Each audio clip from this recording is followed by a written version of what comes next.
इतिहास साक्षी है कि पुण्य भूमि भारत की गाथा भारत की अस्मिता, गौरव और राष्ट्रीय स्वाभिमान के लिए विदेशी आक्रांताओं से संघर्ष की महान गाथा है। बर्बर आक्रांताओं ने भारत की आत्मा पर चोट करने और भारत का अपमान करने के लिए हमारी संस्कृति और आस्था के केंद्रों को उद्ध्वस्त किया। सोमनाथ, काशी, मथुरा और अयोध्या के मंदिरों का तोड़ा जाना आज भी भारत की स्मृतियों में जीवित है। सन 1528 में अयोध्या में भगवान श्री राम के मंदिर का मुगल आक्रांता बाबर द्वारा तोड़ा जाना ऐसी ही एक अक्षम्य घटना थी जिसने सीधे भारत के सम्मान और आत्मा पर चोट की थी। कारण साफ था, अयोध्या के श्री राम के मंदिर पर आक्रमण भारत की आत्मा पर आक्रमण था। जहां हर भारतीय के रोम रोम में राम बसते हैं, वह भारत यह अपमान कैसे सहता। राम मंदिर पर आक्रमण भारत को आहत कर गया था। विदेशी हमलावर अपनी बर्बरता दिखाते गए और भारत अपने आत्मगौरव को फिर से पाने के लिए संघर्ष करता रहा। भारत रामलला के जन्म स्थान पर बाबर के नाम पर बने एक ढांचे को देखता और उसे हटाने का संकल्प लेकर शक्ति संजोया करता। हिंदू समाज आत्मसम्मान के रण में डटा रहा और लगातार हमलावरों द्वारा बनाए गए बाबरी ढांचे को हटाने के लिए लड़ता रहा। सरयू कई बार रक्त से लाल हुई। कभी स्थानीय शासकों ने तो कभी साधु संतों और राम भक्तों ने राम जन्मभूमि की मुक्ति के लिए अपने प्राणों की आहुति दी। 74 बार युद्ध हुए। हम कुछ मोर्चे हारे, पर रण जीतने का संकल्प कभी कम नहीं हुआ। हिंदू समाज तलवारों से रक्त रंजित हुआ, पर उसने हार नहीं मानी। उसका संकल्प अजेय था। 15 अगस्त 1947 को देश की आजादी के साथ सैकड़ों सालों से चले आ रहे इस संघर्ष में नई ऊर्जा और एक नया मोड़ आया। अचानक 23 दिसंबर 1949 को बाबरी ढांचे में श्री राम लला प्रकट हुए। हजारों राम भक्त दर्शन के लिए उमड़ पड़े। तत्कालीन प्रधानमंत्री पंडित जवाहरलाल नेहरू ने उत्तर प्रदेश सरकार को श्री राम लला को विवादित ढांचे से हटाने का आदेश दिया। उत्तर प्रदेश सरकार ने अयोध्या के कलेक्टर को यह काम दिया और यह निर्देश भी कि जरूरत पड़ने पर वे बल का प्रयोग भी करें। अयोध्या के कलेक्टर ने सरकार को उत्तर दिया कि यह नरसंहार के बिना संभव नहीं है, और फिर भी वह ऐसा चाहती है तो किसी दूसरे कलेक्टर से यह काम करवा ले। परिणाम स्वरूप रामलला की मूर्ति वहीं विराजमान रही। विवादित ढांचे को बंद कर दिया गया। केवल पुजारी को सेवा अर्चना के लिए भीतर जाने की अनुमति थी। फिर भी राम भक्त विवादित ढांचे के बाहर से प्रभु श्री राम की आराधना करते रहे। भारत के हिंदू समाज के लिए चुनौतियां और बढ़ गई। मामला अदालत में गया।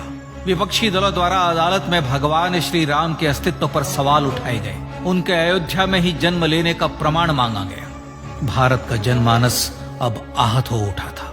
आजाद भारत में भी हिंदू समाज को अपनी आस्था और श्रद्धा के लिए संघर्ष करना पड़ रहा था। चुनौतियों के इस समय में सन 1984 में विज्ञान भवन दिल्ली में विश्व हिंदू परिषद ने धर्म संसद का आयोजन किया। इस संसद में देश भर के संतों ने राम जन्मभूमि की मुक्ति के लिए आह्वान किया और राम जन्मभूमि मुक्ति यज्ञ समिति का गठन किया।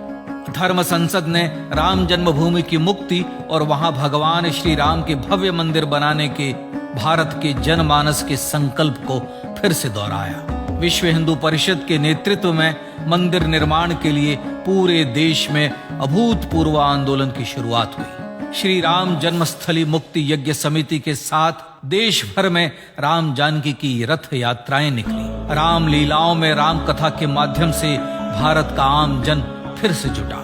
अब सबके मन में एक ही प्रण था, एक ही लक्ष्य था। अयोध्या में जन्मभूमि पर भगवान श्री राम के भव्य मंदिर का निर्माण।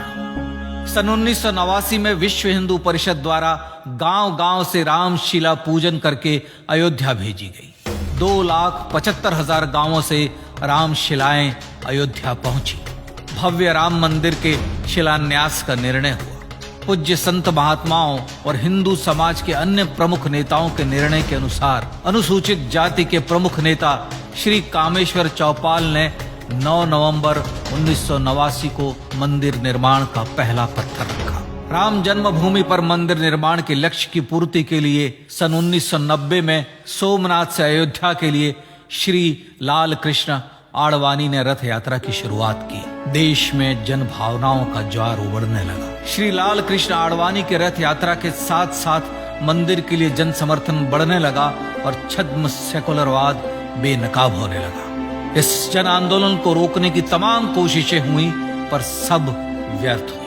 विश्व हिंदू परिषद ने देशवासियों से अयोध्या में जन्मभूमि पर मंदिर निर्माण के लिए 30 अक्टूबर और 1 नवंबर 1990 को कार सेवा का आह्वान किया। परिणाम स्वरूप लाखों राम भक्त कार सेवा के लिए देश के कोने कोने से अयोध्या आए। इससे देश की एकात्मता का विराट दर्शन हुआ। कार सेवकों को रोकने के लिए उत्तर प्रदेश के तत्कालीन मुख्यमंत्री श्री मुलायम सिंह यादव ने अयोध्या में परिंदे को भी पर न मारने देने की घोषणा की। स्थितियां गंभीर हो गई। अयोध्या से 100 200 किलोमीटर दूर रेलगाड़ियां रोक दी गई। अयोध्या युद्ध भूमि बना दी गई। मार्ग बंद, रेल बंद, चप्पे चप्पे पर पुलिस। अयोध्या सैनिक छावनी में बदल गई। राम नाम पर ऐसी पाबंदी कि अर्थी ले जा रहे लोगों तक को रोका गया क्योंकि वे राम नाम सत्य कह रहे थे। लेकिन सैकड़ों किलोमीटर की यात्रा कर कार सेवक अयोध्या पहुंचने लगे। राम के गीत गाते, होठों पर हंसी और पांव में छाले लिए राम काज के लिए राम भक्त देश विदेश से अयोध्या पहुंच ही गए। कार सेवकों पर गोलियां चली। अनेक कार सेवक शहीद हुए। आजाद भारत में जन्मभूमि पर राम मंदिर के लिए कार सेवकों ने फिर एक बार अपना बलिदान दिया, पर कार सेवकों ने विवादित ढांचे पर भगवा ठहरा ही दिया और इस तरह कार सेवा सफल हुई। श्री राम जन्मभूमि आंदोलन ने भारत की सुप्त आत्मा को झकझोर कर जगा दिया था। विश्व हिंदू परिषद ने फिर एक बार 6 दिसंबर 1992 को कार सेवा का आह्वान किया। राम भक्तों को कार सेवा करने देने के लिए अदालत में प्रार्थना की गई, पर अदालत ने कोई निर्णय नहीं दिया। परिणाम स्वरूप बौद्ध, जैन, सिख, स्वामीनारायण संप्रदाय, गायत्री परिवार, हर पंथ मत विचार के हिंदू एकत्र हो गए। छूत अछूत का भेद मिटा, जाति की पहचान मिटी। हम सब हिंदू, हम सब सिंधु बन गए।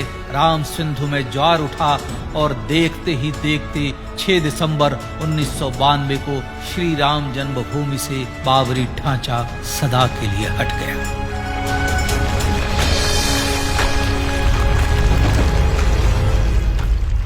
यह क्षण शौर्य, न्याय और सत्यमेव जयते का क्षण था। यतो धर्मस्ततो जय का क्षण था।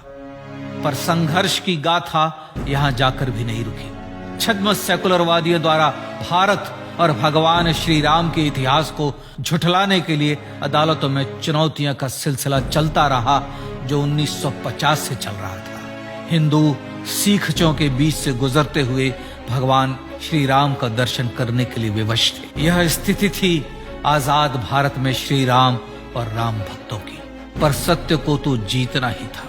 आखिरकार देश के सर्वोच्च न्यायालय के 5 जजों की खंडपीठ ने 9 नवंबर 2019 को ऐतिहासिक निर्णय दिया और यह कहा कि अयोध्या जन्मभूमि परिसर की पूरी 67 एकड़ भूमि रामलला की, और न्यायालय ने भारत सरकार को जन्मभूमि पर मंदिर बनाने के लिए एक ट्रस्ट बनाने का आदेश दिया।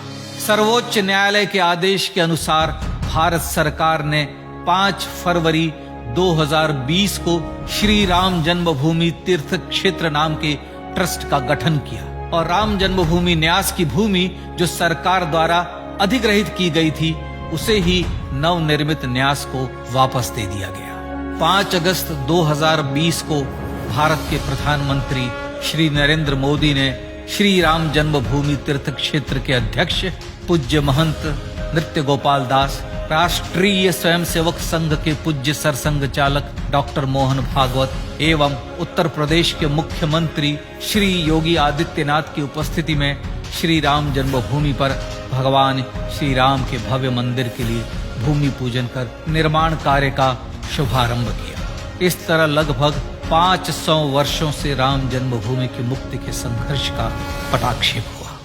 अपने आत्मसम्मान और राष्ट्रीय अस्मिता के लिए इतना लंबा संघर्ष विश्व के इतिहास में बेजोड़ है। श्री राम भारत की आत्मा, भारत की परिभाषा, हमारे राष्ट्रीय आदर्शों और जीवन मूल्यों के प्रतिनिधि मर्यादा पुरुषोत्तम हैं, जो हर हिंदू के होठों पर जन्म से मृत्यु तक रहे, बस यही हर हृदय में प्रार्थना होती है।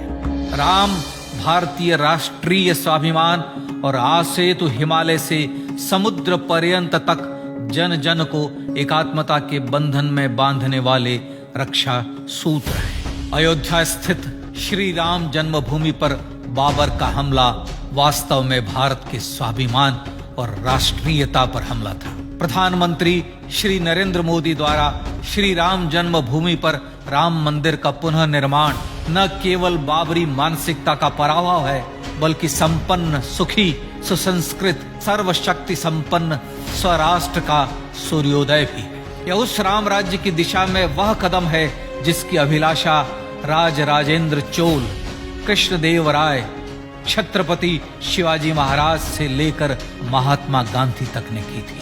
अयोध्या में जन्मभूमि पर भगवान श्री राम का मंदिर न सिर्फ राष्ट्रीय गौरव होगा, बल्कि वह श्री राम के आदर्शों का राष्ट्र मंदिर होगा। अब वह महान संकल्प पूरा होने जा रहा है। आइए इस राम यज्ञ, राष्ट्र यज्ञ में जिन ज्ञात और अज्ञात भारतीयों ने अपनी आत्माहुति दी है, उनका पुण्य स्मरण कर उन्हें श्रद्धांजलि दें।